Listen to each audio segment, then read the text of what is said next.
안녕하세요. 큐즈에스 왕초보 튜토리얼에 오신 것을 환영합니다. 오늘 이 영상만 따라오시면 이 결과물을 바로 만드실 수 있으세요. 큐즈에스를 다루는 다른 영상이나 블로그들도 많은데 비전공자가 이해하기 쉽지 않은 용어를 쓰다 보니까 이해하기 굉장히 어렵잖아요. 그리고 이 큐즈에스 툴 자체도 익숙하지 않잖아요. 오늘 이 영상만 보시면 중학생도 이해할 수 있는 기초 개념들과 그리고 이 맵을 만들 수 있도록 하겠습니다. 지도, 중첩과 버퍼라는 개념이에요. 중첩이라는 거는 예를 들어서 도로가 있고 병원 위치라고 했을 때요.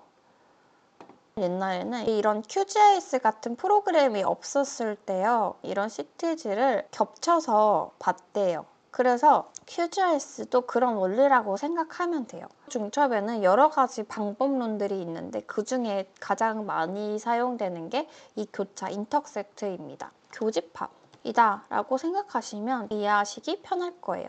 이거 버퍼의 개념인데요. 버퍼는 벡터 데이터에만 사용됩니다. 데이터가 두 종류가 있잖아요. 벡터 데이터가 있고 레스터 데이터가 있는데 레스터 데이터의 경우에는 픽셀 단위로 쪼개져 있잖아요. 그래서 그거는 버퍼가 아니고 이 커널이란 용어를 주로 사용합니다. 데이터에는 세 가지 종류가 있잖아요. 점, 선, 면이 있잖아요. 그럼 자, 이렇게 버퍼를 씌운다, 반경 몇 미터를 이렇게 그려준다 라는 개념으로 생각하시면 됩니다. 이렇게 반경 뭐 30m, 반경 뭐 30m. 특징이 뭐냐면 점, 선, 면 모두 나오는 결과물은 항상 폴리곤, 즉 이 면의 형태를 띠게 됩니다. 그럼 언제 사용하냐면은 도로가 있어요. 여기에 이렇게 빌딩이 있습니다. 근데 이 도로를 이게 2차선이었는데 4차선으로 바꾸려고 해요. 그래서 이게 폭이 이만큼 두꺼워졌어요. 그러면 이만큼 두꺼워졌을 때 어떤 건물에 이게 교차되는지 확인을 해야 되잖아요. 이런 개념이라고 이해해 주시면 될 것 같습니다. 그래서 오늘 사용할 데이터는 두 가지인데요. 서울 지하철역 이거는 포인트 데이터예요. 즉 점 데이터입니다. 그리고 두 번째로 사용할 데이터는요. 개별 공시지가 데이터예요. 그러니까 필지별로 공시지가가 나타나 있습니다. 그래서 오늘 할 거는요. 포인터를 버퍼를 씌울 거예요. 300m로 버퍼를 씌울 거예요.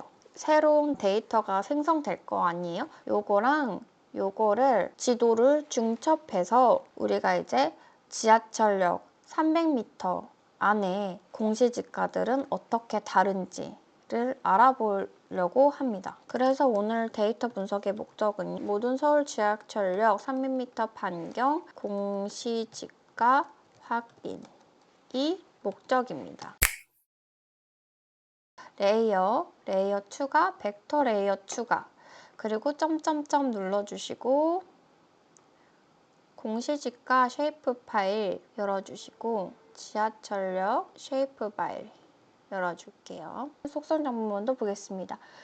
마우스 오른쪽 클릭하고 속성 탭 열기를 눌러주시면 여기 총 피처 개수 250개가 있어요. 위도 경도 정보가 있습니다.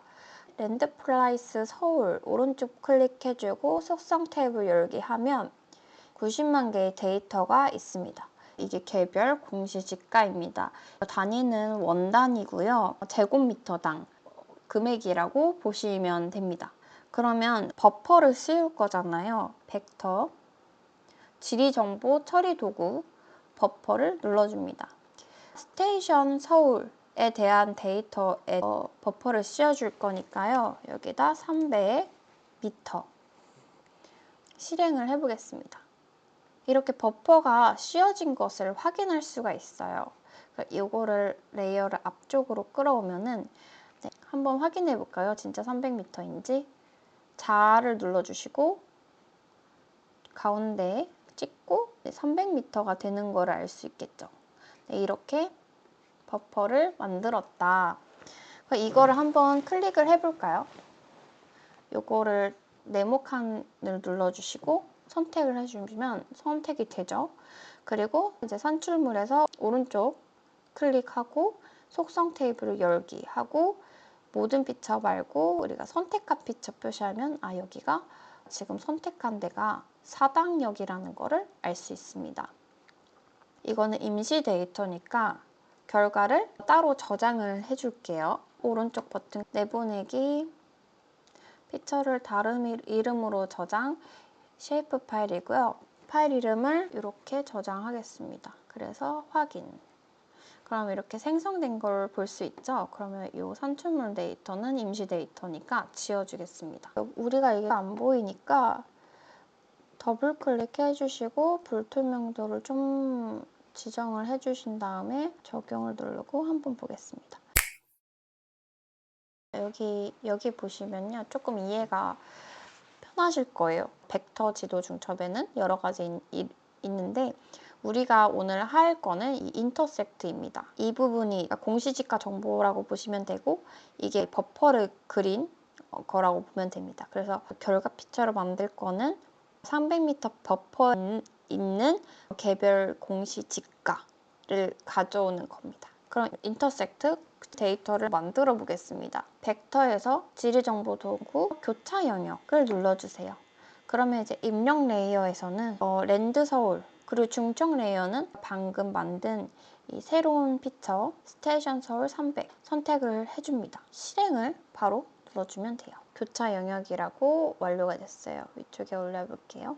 그럼 교차 영역 오른쪽 버튼 누르고 속성 테이블 열어볼게요. 지하철역 300m 반경 안에 있는 필드 정보가 만들어졌습니다. 스테이션 네임이 붙었고요. 그리고 위도 경도 아까 이 스테이션 서울에 있는 정보가 잘 붙은 것을 확인할 수가 있어요. 그리고 이거는 필지 정보고요. 잘 만들어졌습니다. 그럼 이거는 임시 데이터니까 이것 또한 내보내기 다른 이름으로 저장을 할게요. 쉐이프 파일로 저장을 할 거고 랜드라고 저장을 하겠습니다. 그래서 우리가 인터섹트를 완료했고요. 그리고 두 번째 목적 2. 모든 서울 지하철역 평균 공시지가 또한 확인을 하고자 합니다. 그래서 이 해당 역에 각각의 평균 공시지가가 어떤지 확인을 해보려고 해요. 이거를 이제 내보내기, 피처를 다루미를 저장, 간단하게 테이블이라고 할게요. 그리고 위치를 지정한 다음에 UTF 파일 말고 UCKR로 저장을 해주겠습니다. 이렇게 우리가 공시지가 정보랑 그리고 스테이션 네임까지 잘 들어온 걸 볼 수 있습니다. 스테이션 네임이 우리가 공시지가의 평균을 알고 싶은 거잖아요. 삽입을 누르고 그리고 피벗 테이블, 다음 범위를 선택할 건데요. 우리가 전체 범위니까 여기부터 컨트롤 시프트 밑에 번호를 눌러주면 전체가 선택이 됩니다. 그래서 우리가 알고 싶은 것은 스테이션 넘버. 그러면 이렇게 옆에 데이터가 나왔죠. 여기서 더블 클릭하면 우리가 평균, 이거 개수하면 이 신사역은 필지 개수가 300m 반경에 458개가 있다고 우리가 알고 싶은 거는 평균이니까 복사를 할 건데요. 컨트롤 N을 눌러서 새로운 파일을 열어주고 값으로 붙여넣기를 눌러줍니다. 동일한 속성 이름을 넣어줘야 돼요. 스테이션 네임이죠. stn nm 왜냐면 이 키 값을 기준으로 갖다 붙는 거여서요. 그래서 다른 이름으로 저장 레이어 추가가 화면에서 CSV 불러줍니다. 인코딩도 잘 돼 있는 걸 볼 수 있어요. 추가 눌러줍니다. 그러면 각 스테이션별 토지지가 평균을 확인을 할 수가 있는 거죠. 우리가 키 값을 기준으로 기존에 있던 필드랑 결합을 할 건데요. 요거랑 결합을 해보도록 하겠습니다. 두 번 클릭하시면요. 이 결합이라는 게 있어요. 결합 플러스 눌러주시고 우리가 결합할 레이어는 에버리지 요거죠. 그리고 이 키값이 스테이션이니까 이렇게 하시고 적용, 확인, 그 다음에 다시 확인을 해볼게요. 그럼 에버리지 스테이션 정보에 결합된 것을 확인을 할 수가 있어요. 이거를 다시 다른 이름으로 저장하도록 하겠습니다. 내보내기, 다른 이름으로 저장, 이번에는 쉐이프 파일 이렇게 저장하도록 하겠습니다. 그러면 이제 속성 탭을 열면은 이게 따로 저장된 것을 확인을 할 수가 있습니다. 그럼 이제 스테이션 는 이제 지우도록 하겠습니다. 그래서 이제 이 속성 테이블에서 이제 이거를 기반으로 금액별로 커지는 단계 구분도 거를 이제 만들려고 해요. 조금 오류가 나서 다시 하고 있습니다. 자, 이렇게 더블 클릭을 해주시고요. 크기별로 범주를 변경할 건데 잘 안 보이니까 생각보다 잘 안 보이네요. 이 정도로 마무리를 하도록 하겠습니다. 더블 클릭해서 라벨, 단일 라벨 보여야지 어디가 어딘지 보기 편하잖아요. 이렇게 라벨을 크기는 한 5 정도로 해서 지도를 조금 색깔을 바꿔야겠네요. 평균 지가가 얼마큼 다른지 확인을 할 수 있죠. 예를 들어서 한양대의 역 근처 300m의 지가보다 압구정이 더 크다. 시각적으로 확인을 할 수 있습니다. 이제 범례를 예쁘게 조정을 해야 되는데요. 이렇게 범례를 조정했고 이제 프로젝트에서 저번에 한 것처럼 새 인사 조판 그리고 이제 자동 업데이트를 꺼주고요. 필요 없는 거니까 지워주고 이렇게 해주시고요. 라벨 추가를 눌러주시고 서울시 밑에 내리시면 여러 가지 설정을 할 수 있습니다. 크기도 조정할 수가 있습니다. 여러 가지 좀 조정을 하시고요. 다 이미지로 내보내기 이렇게 하시면 저장하시면 이제 새로운 이미지로 결과물이 나왔습니다. 이 과정을 통해서 연구 보고서나 아니면 시각화 자료에 유용하게 쓸 수 있는 그런 방법들을 배워봤는데요. 오늘 실습은 첫 번째로는 중첩 중에 하나인 인터셉트, 교차에 대해서 배웠고 그 다음에 버퍼의 개념에 대해서 배웠습니다. 여러분의 연구 생활에 도움이 되는 유용한 여러 가지 꿀팁들 만들어서 다음에는 더 유익한 영상으로 돌아오겠습니다. 제 채널이 아직 너무 작아서 다시 찾으시려면 많이 힘드실 거예요. 앞으로도 도움이 되는 영상 계속 올릴 예정이니 구독해주시면 새로운 영상 올라올 때마다 놓치지 않고 시청하실 수 있으세요. 시청해주셔서 감사합니다.